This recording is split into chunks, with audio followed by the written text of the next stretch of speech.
What's up, guys? So we're just gonna jump into it. I already started without y'all. I just wanted to make sure that I look like a pro when I go to do the other side. Nah, I'm kidding. I may or may not film it, but lower control arms out.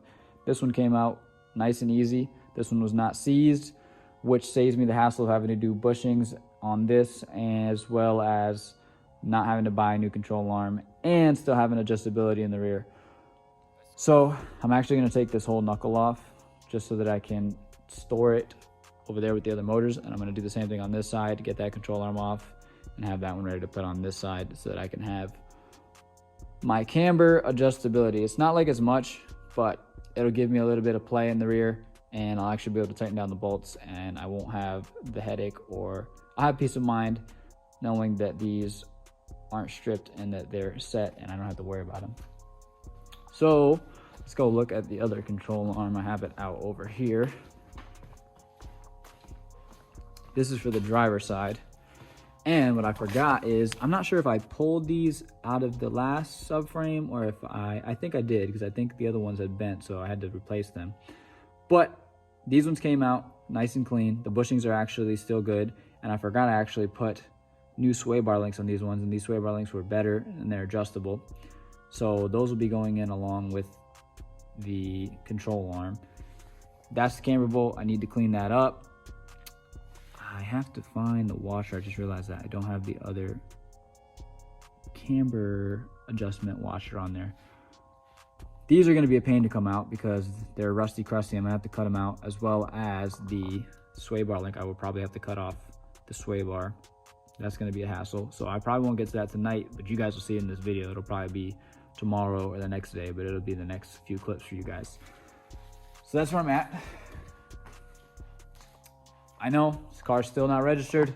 Again, we're waiting until January 2nd, and that's only for information. It may not even happen that day. It'll probably happen within, hopefully it'll happen within that week. It could be a month. Who knows? We'll get there when we get there. But for now, that's what I'm doing. Control arms. I just put some fuel treatment in there. I do have to put fuel in there soon. I also posted the exhaust, or excuse me, I took pictures for the exhaust, took pictures for the doors, and I took pictures for the rims. Not this, but this is a full spare. This is not the rims. I wanted to keep these, but they're gonna sit around the shop if I keep them. I would love to do something like with a mini truck and put those rims on there, but I don't have the space or the time.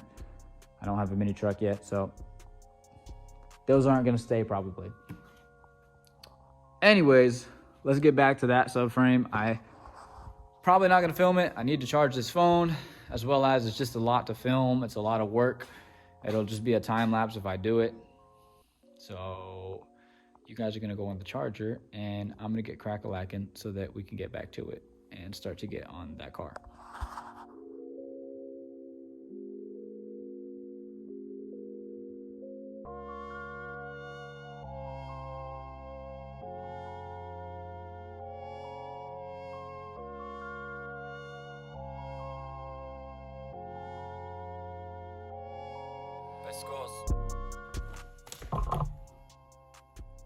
Can you see?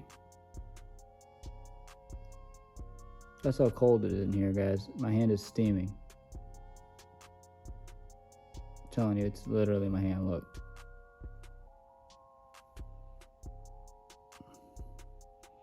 Granted, I am that warm right now, so I am not cold.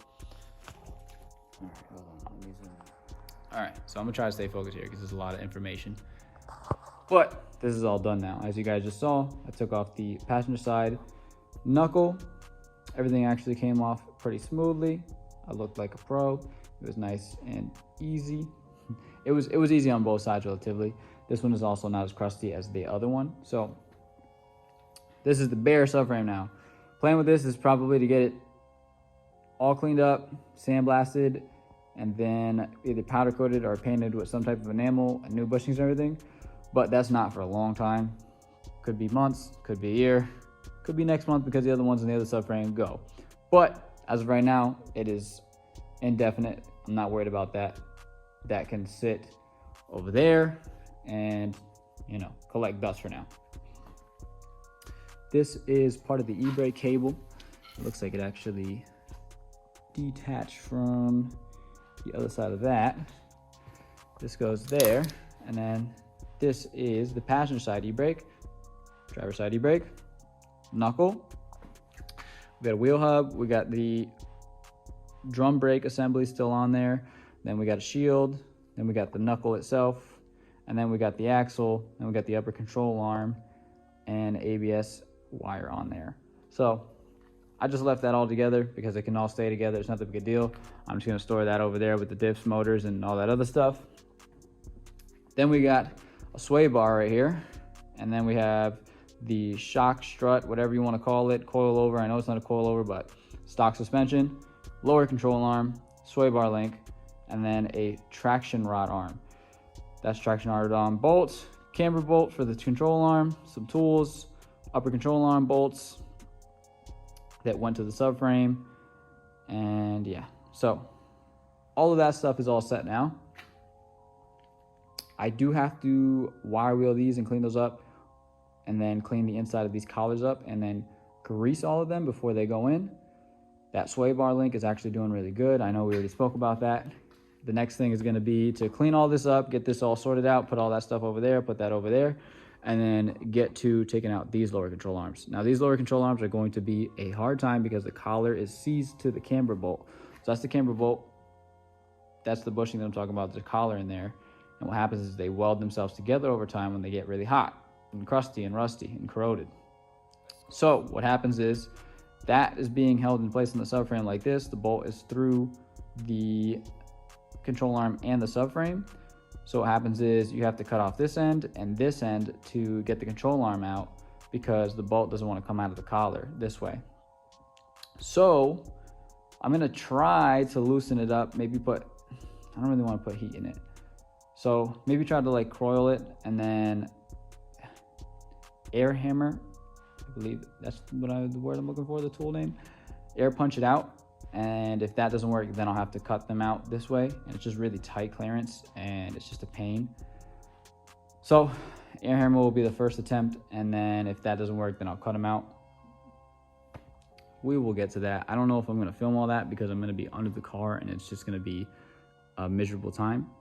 I will try, guys, as well as I also have to get the ball joint loose, and that's going to be a pain. That's what I'm worried about. So that ball joint right there goes into the lower control arm, and it's just a pain to get out. So that's what I'm worried about. It's not that big of a deal because those other control arms are pretty much going to be, well, they may or may not be toast. We'll see, because I can put bushings in those and then either sell them or whatever I want to do with them. But I'm going to try to save the other lower control arms because I'm going to cut the bolt off, and then I can take out the bushing once the control arm is free, and then replace the bushings and replace the collars. But it's going to be a pain to get off of the car from the ball joint because they are a pain. These ones were not replaced, but they were put in to this subframe, I believe. So yeah, because these ball joints, because I had used the knuckles from the last car. So these came out relatively easily with a little bit of heat, but that doesn't mean that these will. So these I might have to swing on hard. I might have to put a lot of heat into them, and hopefully they come off relatively easily because just doing this side is going to be a miserable time. I know I'm doing a lot of talking. I'm just trying to keep you guys into what's going on and so you guys know what's happening. There's probably not going to be a lot of filming of this stuff under here, like I said. So let's get into it. Okay, so right now it is 2 days later. I know I'm being quiet because I'm outside in my garage and it's late, but I actually just did a drain and fill on this for the transmission. Sorry, I know the camera's a little foggy. I had to get that done. That car needed that. And now I'm about to do the control arms on this. That's why I got that in the air. I know we were just talking about that. So it's actually 2 days. I was supposed to do it yesterday, but I was just being lazy. I didn't feel like coming down here, but it's still nice and warm down here, so I'm actually going to get cracking on that. I'm not going to film this. It's just a lot of work. I got to take the wheels off. I got to hammer the control arm out of the ball joint. I got to possibly cut the other side. I'm going to try to air hammer it first. So I'm going to get cracking on that. And then, yeah, hopefully I will show you guys what the other one's going in. Okay. I know, this video is a mess. It's another crazy one. Tends to be that way if you notice when the beard's crazy, so. I don't know, I guess we're setting a trend here. If you guys see the beard crazy, the video's probably gonna be crazy. Anyways, I had some success and I also had some failure. I did a whole lot. I got everything off. I had to cut the sway bar links out. I had to air hammer the ball joints out. These control arms are gonna be no good. They could be saved, but it's just not worth the hassle. And then I got all the stuff off, you know, coil over, sway bar link, the ball joint, and then I got to the camber bolts. I mean, we already know that they were C's, but I put Milwaukee, Diablo. There was another Diablo that I put to it that's on the actual Sawzall. And there was one other Milwaukee that cut through the sway bar a lot easier and cut through half of the camber bolt, but it just did not want to do it. So it was a failure. I'm gonna have to go to the store and get different Diablo blades, but I think the Diablo blades are gonna be the ones that are gonna have to do it. I recall when I did my toe arms on my Subaru and I had to cut them out, I used Diablo blades, and I just think that these aren't the ones because these came in a pack. So it was a win because everything else came off. The ball joints I thought were gonna be harder to come off. They did fight me more than I would have liked to, but they did come off relatively easy. The camber bolts are still fighting me. Tried air hammering those, they ain't going nowhere. Tried cutting them, there's really not that many angles. Like I said, the blades overheated, they just didn't want to do it. So next week, I'll be cutting these out. I mean, I tried for y'all, and I mean, at least next week, hopefully, fingers crossed, you know, just, I'm disappointed. I hope you guys aren't disappointed. I'm trying here and, you know, want to drive this car. So hopefully next week, the registration stuff will get sorted out and the car will at least be regged, fingers crossed, who knows. And then I'll be able to get my control arms in that week and drive the car, get everything aligned. Anyways, guys, I hope you guys enjoyed. I apologize for the low energy, for the craziness, for the back and forth. Taking an L. Again, these are ready to go in. These should go in relatively easily. You know, I can clean everything up so that these ones won't seize in and then eventually get aftermarket ones, but